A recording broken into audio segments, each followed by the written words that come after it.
Friend সার্কেলের সাথে যার নেটওয়ার্কিং আছে যে আমি সিভিল ইঞ্জিনিয়ার, আমার বন্ধু সিভিল ইঞ্জিনিয়ার, সে কি আপনাকে একবার চাকরি দিবে? তার চাকরি দেওয়ার যোগ্যতা আছে? চাকরি দিবে কে? যারা আমাদের মতো একটা কোম্পানির ম্যানেজিং ডিরেক্টর, তারা আপনাদেরকে চাকরি দিবে, কিন্তু তাদের সাথে আপনার কি যোগাযোগই নাই, তাহলে চাকরি কিভাবে পাবেন আপনি? যোগাযোগ করছেন কারোর সাথে? যোগাযোগ করছেন?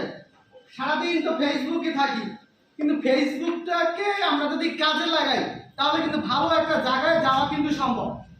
ফেসবুকে অনেক সিভিল ইঞ্জিনিয়ারের গ্রুপ আছে না, সেই গ্রুপে সার্চ দেন যে কোথায় সিভিল ইঞ্জিনিয়ার আছে, কোথায় কোন প্রতিষ্ঠানের ম্যানেজিং ডিরেক্টর, ডুয়েটে কারা করতেছে, ডুয়েটে কারা করতে আছে, ওইখানে যারা সিভিল ইঞ্জিনিয়ার আছে তাদের সাথে যদি একটু সম্পর্ক তৈরি করতে পারেন একবার হইলে, দেখবেন কি আপনার বেরার সাথে সাথে তারা একটা ভালো জায়গায় গেলে আপনাকেও নিয়ে যাবে। কিন্তু আপনি কি করেন?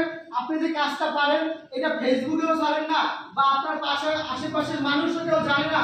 তো যদি কেউ নাই জানে তাহলে আপনাকে কেউ ডাকবে? হ্যাঁ, আমার সাথে কারো অ্যাড আছে কিনা ফেসবুকে? আপনি কি প্রতিদিন আমার পোস্ট দেখেন কয়বার একটু বলেন তো?